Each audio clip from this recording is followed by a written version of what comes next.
Assalamualaikum warahmatullahi wabarakatuh.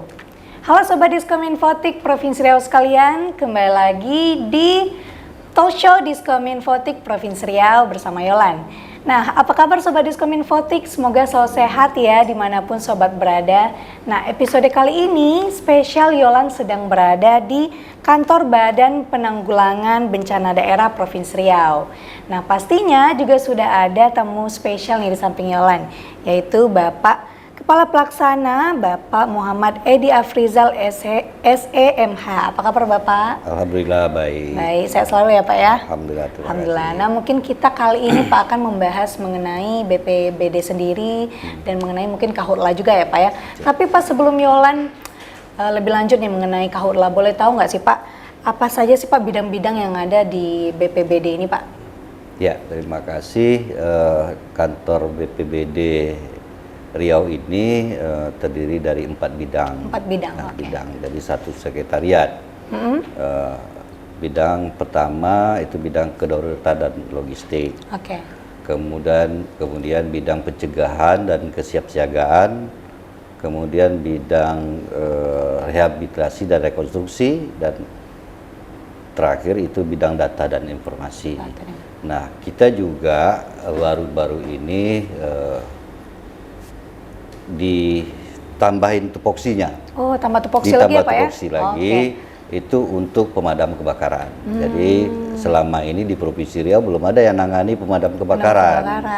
Nah, sementara ada kewenangannya, walaupun tidak begitu besar seperti di kabupaten kota, tapi namun ada kewenangannya, terutama terkait dengan masalah koordinasi dan pembinaan sumber daya manusianya, termasuk sarana prasarana. Jadi sesuai dengan revisi peraturan gubernur kemarin, untuk tupoksinya damkar dimasukkan ke BPBD, jadi nambah 1 ya Pak ya? Kerjaan lagi. Gitu. Tapi aman ya Pak ya, nambah 1 nggak kewalahan ya Pak ya? Mudah-mudahan. Berarti itu yang langsung berkoordinasi sama ini ya Pak ya, petugas pemadam kebakaran? Iya, pemadam kebakaran, karena putus jalurnya dari kabupaten, kota, tidak ada di provinsi, langsung ke Mendagri. Jadi untuk itu Pak Gubernur, ya kalau memang ada kewenangannya untuk di provinsi, ya silahkan dibentuk gitu. Jadi untuk sementara dititipkan di kita posisinya gitu. Dititipkan di BPBD ya Pak ya. Nah, sejauh mana nih Pak potensi kebakaran hutan dan lahan di Riau saat ini Pak? Ya, Riau ini dengan luas areal gambut yang cukup luas ya. Benar. Hampir sekitar 50% ya, hampir separohnya ya udah gambut. Nah, karakter gambut ini kalau sudah masuk musim kemarau dia akan kering.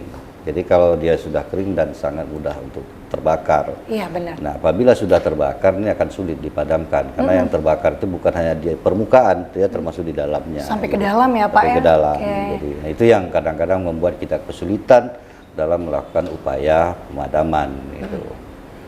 Berarti kita 50%-nya itu ya itu ya Pak ya, tanah gambut ya Pak ya? Iya. Oh, makanya di sini kalau ada 1 titik aja yang kebakaran itu langsung menyebar ke semua ya Pak ya? Ya, kalau untuk untuk luasannya berdasarkan dari data dari Kementerian LHK, itu 52% dari total lahan gambut di Sumatera itu ada di Riau, atau mencapai sekitar 5,9095 juta hektar.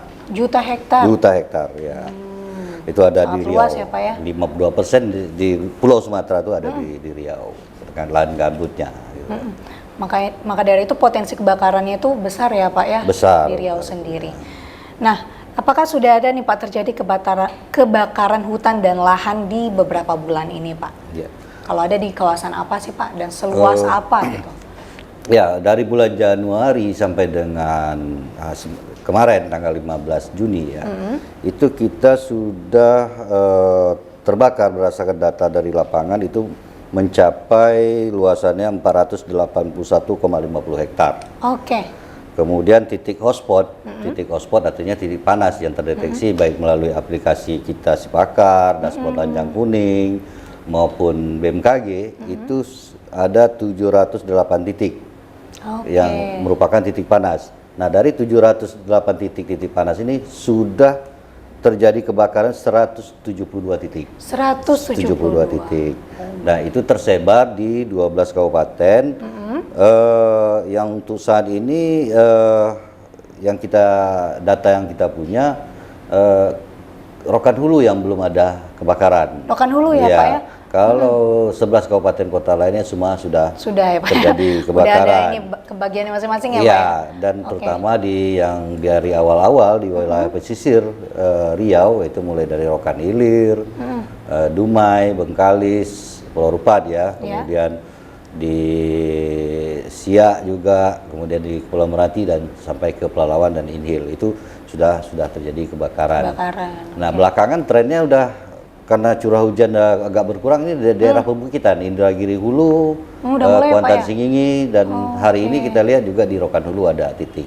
Ada titik juga. Ya. Oke, berarti udah kebagian lah ya, Pak ya? Satu persatu. Oke.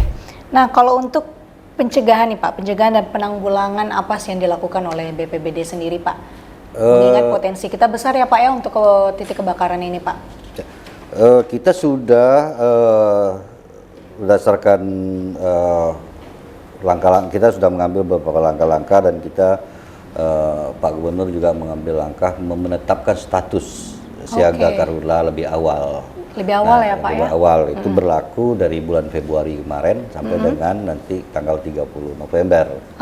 Nah, itu salah satu upaya bagaimana kita dalam upaya pencegahan maupun penanggulangannya lebih terkoordinir dengan satu komando, yaitu sebagai dan satgasnya Pak Gubernur. Dari situ tergabung juga ada Pak Kapolda, ada Pak Danrem, ada Pak Danlanut, dan seluruh unsur termasuk juga dunia usaha, akademisi, relawan, termasuk juga organisasi-organisasi kepemudaan yang terlibat di dalamnya. Ya, Pak. Termasuk media juga ada. Berarti personil untuk membantu penanganan ini bukan BPBD sendiri aja ya, Pak ya? Ternyata banyak ini lainnya ya, Pak ya, organisasi lainnya. Nah, kita tahu bahwa perkiraan musim kemarau mau terjadi nih, Pak. Nah, sejauh mana sih, Pak, potensi kebakaran ini di saat musim kemarau ini, Pak?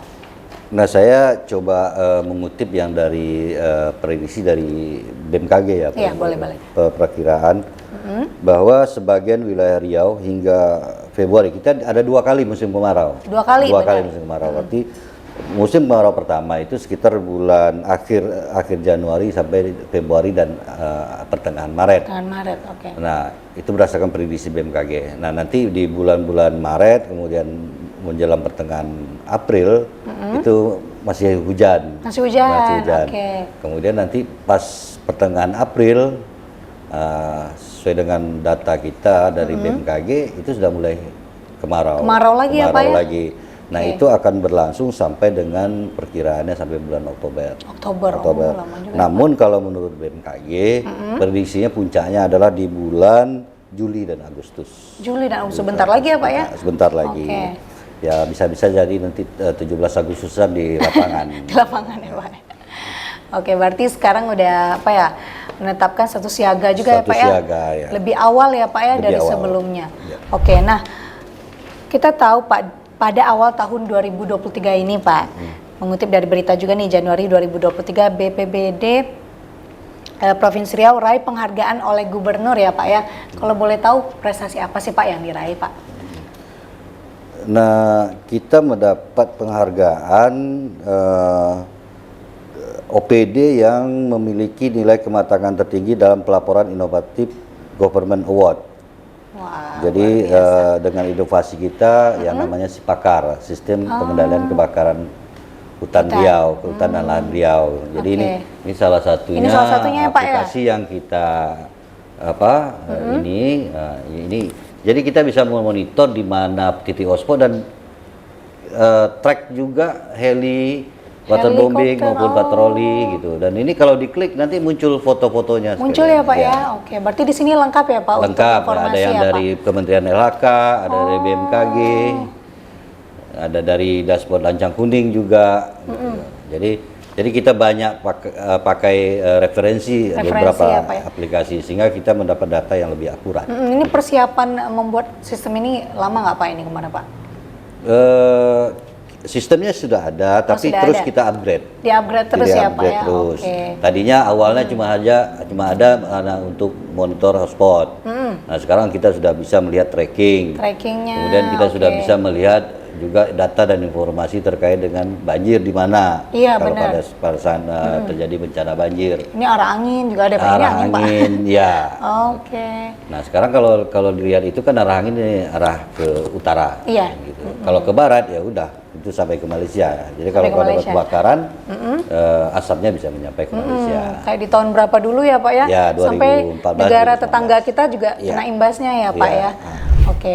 Nah kita tahu bahwa sekarang juga asap juga nggak kayak dulu ya Pak ya, berkurang. Itu apakah memang kebakaran hutannya yang berkurang kah atau penanganannya yang lebih bagus gitu Pak? Iya, kita berupaya ya, setiap tahun ke tahun itu bagaimana upaya penanganan. Kemudian yang paling penting itu sesuai dengan arahan Pak Presiden dan Pak Gubernur, kita titik beratnya prioritasnya kepada upaya-upaya pencegahan dan mitigasi. Bagaimana kita memberikan edukasi, sosialisasi kepada masyarakat, jangan lo buka lahan dengan membakar. Benar. Kemudian Pak Gubernur juga sudah menyiapkan 12 alat berat ekskavator. Oh, yang sudah di-standby. disiapkan juga ya Pak ya? di standby-kan di Luar biasa. UPT, PUPR. Jadi kalau masyarakat ingin membuka lahan, ya tinggal minta bantu Oke. dengan berkoordinasi dengan pejabat atau petugas setempat. Jadi ada di 12 UPT Oke. alat-alat berat itu. Jadi disebar gitu. Berarti masyarakat sendiri sudah sudah dapat sosialisasi juga ya Pak ya untuk Sudah. tidak membakar lahan. Membakar lahan ya. Kalau ingin membuka lahan nggak boleh membakar gitu Nggak ya. boleh Itu membakar. biasanya sosialisasinya melewati apa? Apa langsung dari BPBD sendiri apa gimana Pak? Kita berkolaborasi dengan teman-teman TNI Polri juga, Oh, oke. kemudian MPA, juga dengan Manggalagni. Manggalagni, Nah oke. di TNI itu ada Babinsa. Kita melalui bapak-bapak Babinsa yang berada di desa-desa, kemudian bapak-bapak Babin Kamtibmas. Oke. Nah mereka itu terus. Dan Pak Kapolda juga monitor di dashboard Lancang Kuning gitu. dimonitoring juga ya, Pak ya? Juga. Jika terjadi ada kebakaran atau hotspot, Pak Kapolda bisa langsung telepon ke Babin Kamtibmas yang terdekat. Langsung gitu. ya Pak ya? Ya, bisa. Oke, luar biasa. Jadi- Nah, apakah ada nih Pak prestasi lainnya nih yang diraih oleh BPBD sendiri Pak? Ya, tahun 2000 terakhir itu 2020 kemarin kita dapat penghargaan dari Bapak Menko Polhukam Oke. atas keberhasilan kita dalam rangka mengurangi dan menangani jangan sampai terjadi kabut asap. Dan Oke. juga Pak Gubernur juga dapat penghargaan dari Pak Menko Polhukam di tahun 2020. 2020 ya Ya. Pak ya. Berarti sudah banyak juga ya Pak ya penghargaan yang diterima oleh BPBD Ya. sendiri. Nah, kalau untuk daerah yang terdekat kita nih Pak, apa sih Pak daerah yang hampir sama nih dengan Riau, mempunyai lahan gambut yang banyak, mungkin sering berkoordinasi atau sering saling sharing gitu Pak?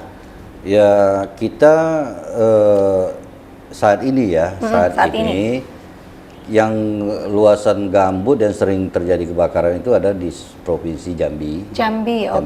Jambi Kemudian termasuk ya? Sumatera Selatan. Nah itu kita 3 kalaksa ini sering berkoordinasi. Nah belakangan saya kembangkan lagi sesuai dengan Bapak Gubernur kita kan Sumatera ini sudah mengadakan perjanjian kerjasama. Iya, Nah benar. kami sudah menindaklanjuti kita BPBD Riau dengan BPBD Jambi sudah ada kerjasamanya. Sudah ada Jika kerjasamanya. terjadi luar biasa. bencana bukan hanya kebakaran hutan dan lahan, ya banjir maupun kita bisa sama-sama untuk menanggulanginya. Kemudian kita juga sudah menandatangani kerjasama dengan Provinsi Sumatera Barat. Sumatera Barat Sumatera juga. Barat. Oke, luar Nah, biasa. Sesuai dengan kondisi tren saat ini, Sumatera Barat yang tadinya tidak begitu banyak karulah atau titik hotspot, ini belakangan ini sudah mulai banyak. Sudah mulai banyak ya Sudah Pak ya? mulai banyak. Oke. Nah sekarang kita tinggal proses penandatanganan dengan Provinsi Sumatera Utara. Sumatera Utara. Nah, sebentar lagi kita juga akan coba untuk perjanjian kerjasama dengan Provinsi Kepulauan Riau. Benar-benar. Nah kita jadi yang prioritas kita yang tetangga dulu. Nah, nanti mungkin bisa jadi ke Aceh, bisa jadi ke Lampung atau Bengkulu. Karena bencana ini tidak mengenal batas wilayah administratif. Benar. Gitu. Ya, Tidak kita mengenal selama batas ya, Pak? sesama saudara kita wajib saling bantu membantu. Seperti gempa kemarin di Pasaman dan Pasaman Barat, Iya. kita mengirimkan tim ke sana termasuk logistik, ikut juga bantuan. ya Pak ya? Ya. Luar biasa. Ya. Nah berarti ada beberapa daerah terdekat kita juga yang sama ya Pak ya dengan Sama. kita, bukan kita aja ya, Pak ya yang bukan paling kita aja. kalau masyarakat kan Riau aja nih kayaknya yang asap enggak ya Pak ya. Enggak. Ada beberapa yang daerah paling juga. penting itu sekarang 3 provinsi. 3 Sumatera provinsi. Selatan, Jambi, Riau. Itu yang terbanyak ya Pak ya. Jadi kalau Riau pun tidak terbakar, kalau Jambi atau Sumatera Selatan terbakar ya bisa berkabut asap juga sampai ke Riau gitu. Benar. Nah kalau untuk masyarakat yang apa ya bahasanya degil gitu ya Pak, udah disosialisasi tapi tetap aja membakar lahan. Nah itu apanya seperti apa sih Pak? Hukumannya dan segala macamnya. Ya, kalau untuk penegakan hukum kan memang itu menjadi tugasnya dari bapak-bapak kita di APH ya, artinya dari kepolisian dan kejaksaan. Benar. Nah di dalam tim Satgas itu kita memang sudah ditunjuk ya, sudah ditunjuk siapa yang menjadi tim dari Satgas Penegakan Hukum. Oh, gitu. sudah ada juga ya Pak? Ya kalau memang bandel ya mau gimana lagi, itu harus ada sanksi karena dampak daripada perbuatan itu merugikan banyak orang, masyarakat, kemudian negara, kemudian image negara luar ke Indonesia juga akan jadi jelek ya Pak ya. Gitu. Nah, karena akan merusak nama negara kita sendiri juga ya Pak ya. Negara, gitu. Dari oknum-oknum ini ya Pak ya. Nah mengutip juga nih Pak berita pada Juni 2023 nih, Riau paling banyak semai garam demi TMC ya Pak ya. Nah itu boleh dijelasin nggak Pak, itu seperti apa kegiatannya? TMC ini untuk di Indonesia Riau yang pertama kali, dan kita Riau, sudah ya, 3 kali TMC, 3 tahapan. Nah, baru berakhir tanggal 9 Juni kemarin. 9 Juni kemarin, berakhir yang tahap 3. Nah kita lihat kondisi kalau memang ini masih dibutuhkan TMC, artinya teknologi modifikasi cuaca ya, itu kan kita usulkan lagi ke pusat untuk dilakukan TMC. Nah, jadi TMC ini bukanlah untuk memadamkan api kalau terjadi kebakaran. Oh, bukan ya Pak ya? Bukan. Tapi bisa aja kalau pas kita TMC terjadi hujan di lokasi. Gitu. Namun kita lebih pada upaya bagaimana kan musim kering, kemarau ya, bagaimana kita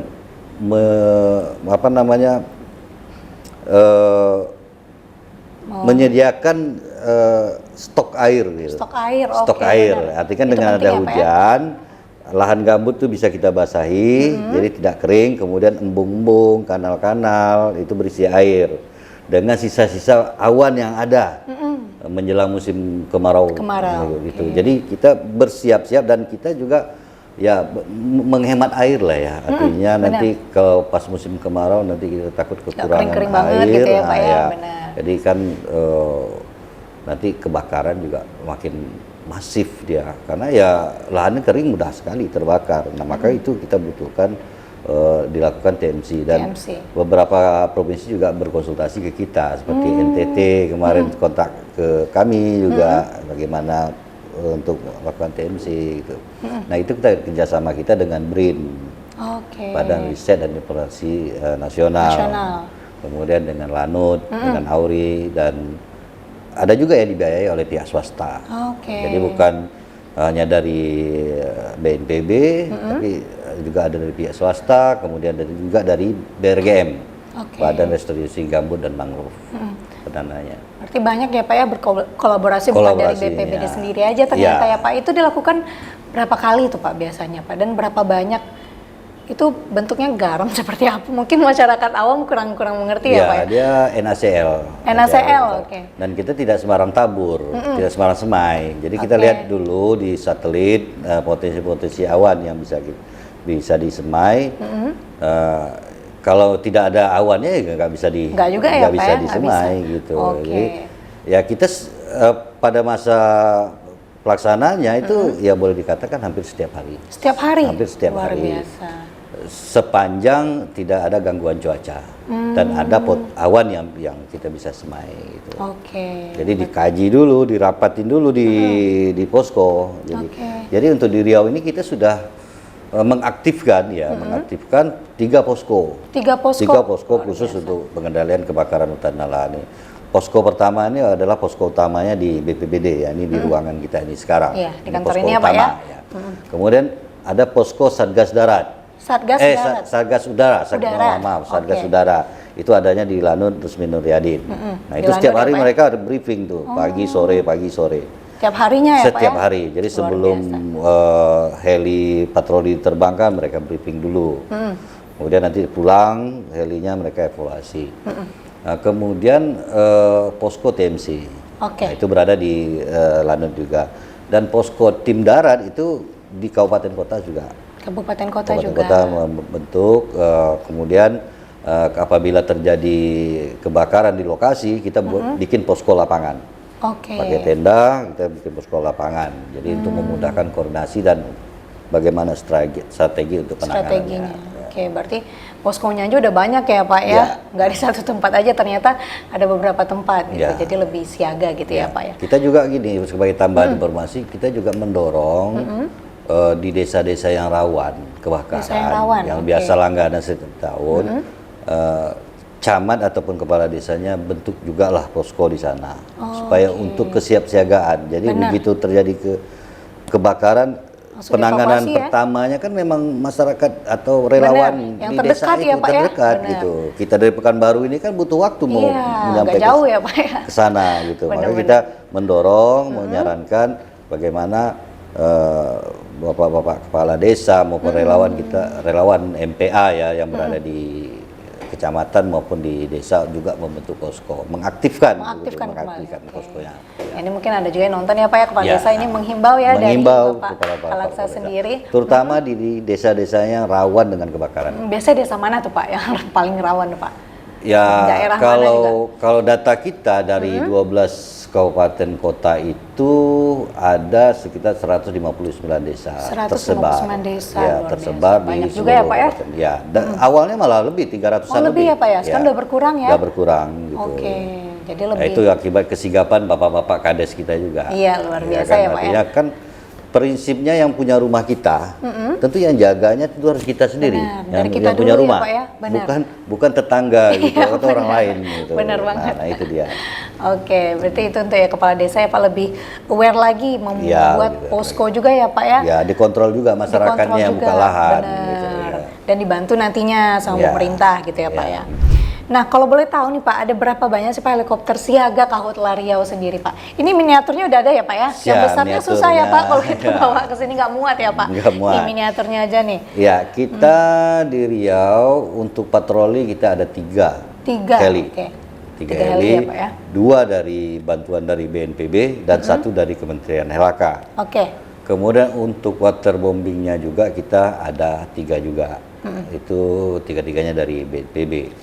Ya kita lihat situasi dan kondisi, bisa dikurangi atau bisa kita tambah lagi. Rencananya ada 8. 6 sampai 8 rencananya. Cuman kita lihat perkembangan. Kalau memang dengan 3 aja udah cukup, ngapain tambah lagi? Iya, besok udah cukup ya Pak? Ya, atau kalau memang kurang kejadian Karhutla ya kita kuranginya ya 2 aja cukup gitu. Berapa banyak yang dibutuhkan aja ya Pak ya? Sesuai dengan kebutuhan. Dan nggak mubazir ya Pak ya? Nah, ada juga nih berita nih Pak pada Mei ya 2023 ini waterbombing dikerahkan atasi Karhutla di Pasir Limau. Kapas. Iya, Rohil. Nah, itu kemarin bagaimana Pak penanggulangannya dan penanganannya lebih tepatnya ya Pak ya? Ya, Pasir Limau Kapas ini berada di ujung Rokan Hilir. Perbatasan dengan Sumatera Utara. Jadi sebelahnya sudah Sumatera sumur Utara. Ya Pak ya? Nah, situasi di lapangan itu aksesnya nggak bisa ditempuh dengan kendaraan roda 4. Yang bisa cuma hanya kendaraan roda 2. Itu pun harus melalui jembatan yang satu keping papan itu gitu. Sampai ada kemarin Sirotol Mustaqim lah ya Pak. Iya, Sirotol Mustaqim. Sampai ada aja kemarin video teman-teman kita di lapangan tuh yang motornya yang jatuh ke kanal gitu. Ya Allah. Nah, itu kemudian di TKP-nya, di lokasinya itu kering dan sumber airnya sedikit. Sumber airnya pun sedikit. Nah, untuk itu kita bantu dengan waterbombing dan kita mau waterbombingnya pakai air laut. Pakai air laut gitu. Karena nggak ada sumber air di dekat situ kecuali laut karena dia berada di pinggir laut dekat Panipahan sana. Diambil dari sana ya Pak ya? Ya, jadi selain itu kita juga coba kawan-kawan di kabupaten mengerahkan alat berat untuk memblokir jangan sampai apinya meluas. Selain di waterbombing, pemadaman dari darat, kemudian diblokir juga dengan menggunakan alat berat. Alat berat. Jadi semua upaya atau semua sumber daya kita kerahkan supaya jangan karhutla ini meluas, karena kalau sudah meluas karakter gambut ini dia akan sulit dipadamkan. Iya, karena dia cepat merambat ya Pak ya. Nah itu berapa sih Pak perkiraan luasnya kemarin itu Pak? Dan berapa lama tuh Pak? Langsung mati kah Pak? Enggak langsung mati, dia butuh proses. Biasanya kalau udah gambut ini enggak sama seperti di tanah mineral. Biasa, ya, tanah benar, mineral benar. bisa kali berhari-hari ya, Pak, ya? bisa 5-6 kali waterbombing itu sudah padam. Tapi kalau di gambut ini memang mau berkali-kali. Saya pikir kemarin kalau nggak perkiraan saya sekitar 2 minggu, seminggu lah. Luar Seminggu biasa. baru bisa kita padamkan. Sampai habis gitu ya Pak? Iya. Oke. Tapi berikutnya masih tetap kawan-kawan di darat, tim darat tetap melakukan pendinginan namanya. Jadi masih ada asap-asap, tumbul-tumbul itu mereka padamkan. Nah itu dekat sama kawasan masyarakat atau agak jauh tuh Pak? Ada yang terdampak kalau nggak di dekat desanya sih agak jauh juga lah, Agak sekitar jauh ya, Pak, ya? beberapa kilo. Namun kalau asapnya udah mengarah ke desa ya pasti berkabut. Gitu. Untungnya ya asapnya mengarah ke arah laut. Ke arah laut Ke ya? arah anginnya berembus ke arahnya ke laut. Jadi nggak ke arah desa. Cuman kan di pinggir pantai ini kan ada berapa kali perubahan arah angin. Arah angin, benar. Ya, Bolak-balik deh Pak. bolak-balik gitu. Ya mungkin Oke. kalau malam anginnya dari laut kan ke darat. Benar-benar. Nah, jadi bisa aja. Cuman kita masyarakat mungkin nggak sadar juga gitu karena malam udah tidur gitu. Tapi nggak ada korban atau apa Nah, segala nggak macam ada. ya Pak? Aman Nah, aman cepat ya Pak ya? bisa kita tangani. Luar biasa. Nah juga ada di Mei juga nih ya Pak ya? Di Bengkalis Pak? Pulau Rupat. Desa Dungun, ya? Iya, Pulau Rupat. Rupat. Ya, Nah itu Pulau penanganannya Rupat. gimana Pak? Nah itu kolaborasi itu yang agak sulit kita padamkan kemarin itu, karena setelah kita padamkan kita pulang, besoknya kebakar lagi karena Kebakar memang lagi. Gambutnya dalam. Oke, gitu. lebih dalam Jadi, ya Pak ya? lebih dalam, jadi memang harus berulang-ulang kali kita melakukan pemadaman, baik itu melalui darat maupun melalui udara gitu. Oke. Nah alhamdulillah udah padam. Udah padam ya, Pak, ya? Baru. Nah, kita tadi sudah membahas banyak mengenai kahutla sendiri ya Pak ya. Mungkin kalau boleh tahu nih masyarakat juga mau tahu. Nah, selain kahutla sendiri yang paling sering ya Pak ya terjadi di Riau. Nah, apakah ada bencana lainnya nih Pak yang ditanggulangi juga oleh BPBD sendiri Pak? Yang paling jelas banyak nih, setelah karhutla itu banjir. Banjir ya? Banjir. Oke. Yang setiap tahun terutama di daerah-daerah yang kita punya 4 sungai besar, Sungai Siak, Sungai Rokan, Sungai Kampar, dan Sungai Indagiri. Nah itu udah rawan banjir. Iya, udah biasa Udah, ya Pak kalau ya? udah rawan banjir otomatis nanti rawan abrasi. Abrasi, benar. Ya. Ya biasanya kalau musim-musim hujan ya kita sudah siap-siap siaga banjir gitu. Jadi kalau untuk di Riau nih kita setahun itu biasanya 2 kali Pak Gubernur itu menetapkan status 2 kali ya Pak ya? Siaga karhutla dan siaga banjir. Banjir, oke. Kalau untuk banjir sendiri Pak, apakah potensi masih sama setiap tahunnya atau ada pengurangannya Pak? Mengingat kalau itu memang sungainya ya sungai kita yang besar juga gitu. Iya, kalau potensi banjir nih justru tahun itu makin malah meningkat. Meningkat ya Pak Meningkat. ya? Oke. Karena apa? Karena hulunya sungai kita ini berada di Sumatera Utara dan Sumatera Barat. Oke. Nah, kondisinya di Sumatera Barat dan di Sumatera Utara itu sekarang lagi ada pembukaan lahan juga. Benar. Nah, jadi kalau hutannya sudah habis, jadi kan tidak bisa menahan air. Nah, ini kejadian kemarin di Rokan Hulu.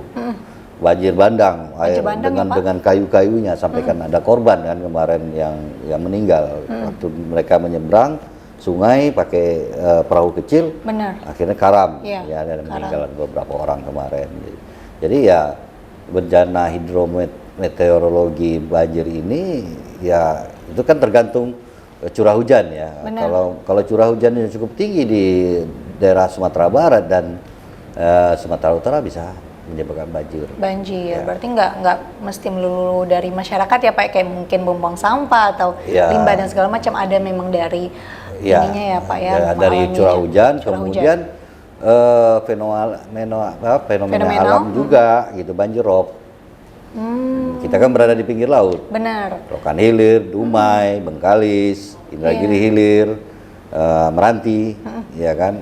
Nah, Sampai kan tahun kemarin itu rumah dinas bupati inilah ya terendam. Terendam, banjir. ya. Nggak mandang ini ya Pak ya? Ya, nggak mandang. Terendam juga ya Pak ya? Terendam juga gitu. Memang luar biasa ya. Itu mungkin agak pengaruh global warming ya, mencairnya es di kutub gitu.